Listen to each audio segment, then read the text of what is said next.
$20 billion.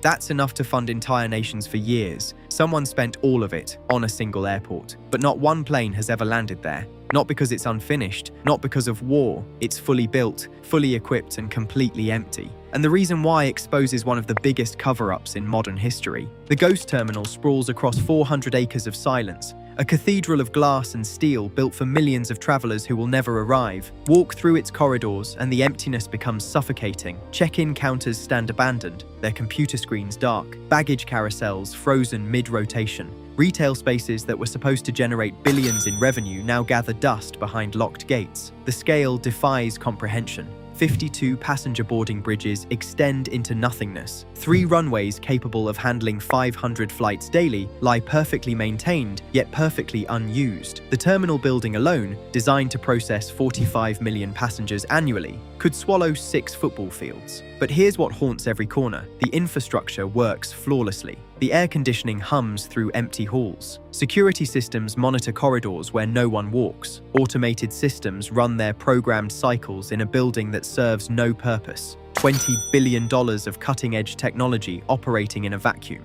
This isn't decay. This is preservation of failure, a time capsule of ambition that went catastrophically wrong. And the question that echoes through every abandoned gate: how did perfection become a prison of concrete and broken dreams? The Golden Promise began with speeches that ignited a nation's imagination. Politicians stood before cameras and declared this airport would transform their country into a global aviation powerhouse, a hub that would rival Dubai, Singapore, and Hong Kong combined. The projections were intoxicating. 200,000 jobs created, $15 billion in annual economic impact, a gateway that would put them on the map forever. International consultants delivered reports dripping with optimism. Passenger forecasts showed exponential growth, 45 million travelers by year 5, doubling within a decade. Airlines were already expressing interest. Investment banks were lining up. The numbers looked bulletproof. National pride fueled every decision. This wasn't just infrastructure, it was a statement to the world, a symbol that their nation had arrived on the global stage. Leaders promised it would be completed on time, under budget, exceeding every expectation. The groundbreaking ceremony drew thousands. Champagne flowed. Contracts were signed with the world's most prestigious construction firms. The vision was set in motion with unstoppable momentum.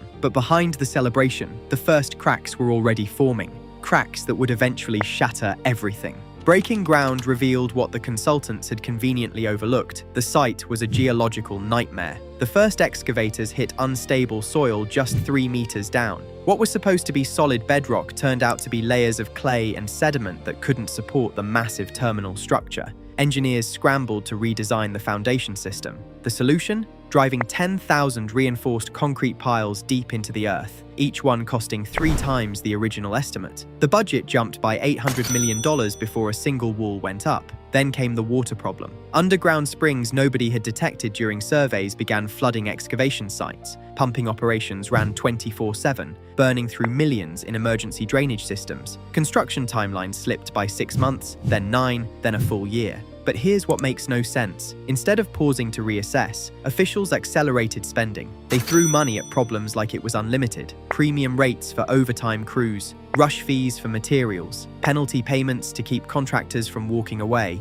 The original $12 billion budget became $15 billion, then $17 billion. Warning signs multiplied like cracks in glass. Subcontractors filed complaints about delayed payments. Quality inspectors flagged structural concerns that were mysteriously overruled. Engineers who raised safety issues found themselves reassigned or dismissed entirely. The project had become an unstoppable machine consuming resources at a terrifying pace. Political pressure demanded visible progress, ribbons to cut, milestones to celebrate, photo opportunities to prove the dream was alive. So construction continued, even as the foundation literally shifted beneath their feet. By year 3, insiders knew the truth. They were building a monument to failure, but admitting it meant political suicide. So the machinery ground forward, pouring concrete over problems that concrete could never solve. The terminal rose skyward, magnificent, gleaming, and doomed from the ground up.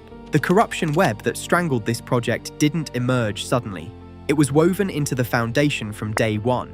When investigators finally pulled back the curtain, they discovered a systematic looting operation disguised as construction management. It started with the contracts. Bids were rigged to favor companies with political connections. firms that had zero experience building airports but perfect relationships with decision-makers. One contractor won a $900 million terminal contract, despite having built nothing larger than a shopping mall. The fix was in from the beginning. Then came the phantom invoices.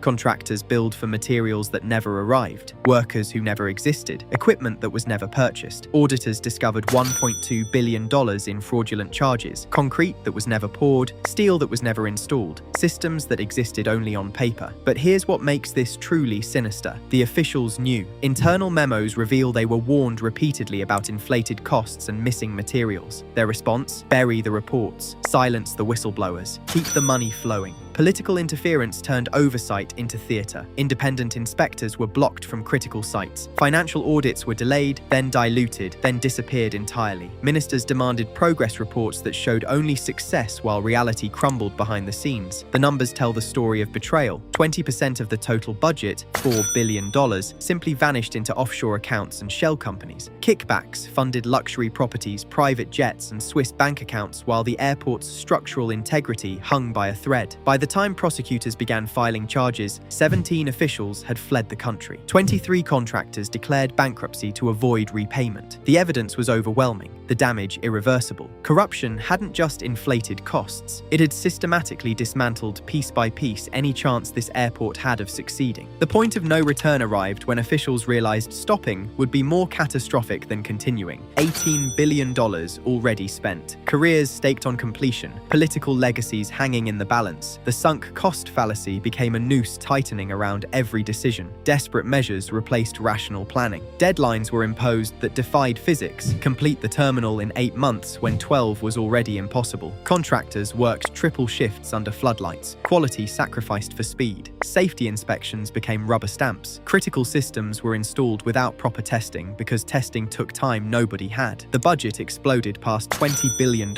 Lenders demanded guarantees the government couldn't provide. International consultants quietly withdrew, unwilling to attach their names to the impending disaster. Airlines that had expressed interest went silent, but stopping meant admitting failure on a scale that would topple administrations. So they pushed forward into the abyss, throwing good money after bad, building faster toward a finish line that kept receding. The machinery of construction had become a runaway train, unstoppable, accelerating, and headed straight for catastrophe. Everyone could see the cliff approaching.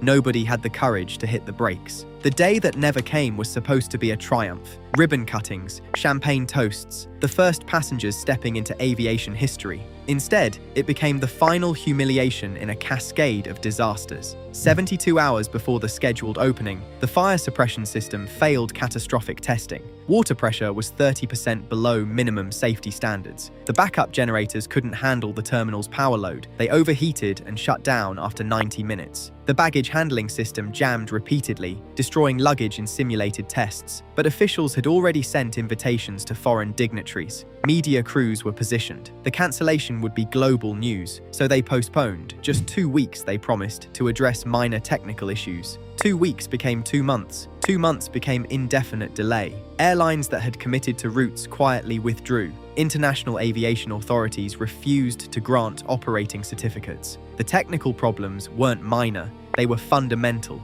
unfixable without tearing out systems and starting over. The grand opening was cancelled permanently. No announcement, no ceremony. It simply faded from official schedules like a flight that never existed. The dream didn't crash spectacularly. It just disappeared from radar, leaving behind $20 billion of silence. The lessons from the ruins are written in concrete and steel, a $20 billion textbook on how ambition without accountability becomes catastrophe. This pattern repeats across continents. Mega projects that promise transformation but deliver devastation. 70% of infrastructure projects exceeding $1 billion fail to meet their objectives. The reasons are hauntingly familiar: political interference, inadequate planning, corruption disguised as progress. Aviation history is littered with similar wreckage. Airports built for traffic that never materialized. Terminals designed for airlines that never came. Each failure follows the same trajectory: optimistic projections, ignored warning signs, sunk cost paralysis, and finally, abandonment. The empty terminal stands as a monument to what happens when political ego overrides engineering reality, when contracts are awarded based on connections rather than competence, when oversight becomes theatre and accountability disappears into offshore accounts. This ghost airport didn't fail because the vision was impossible.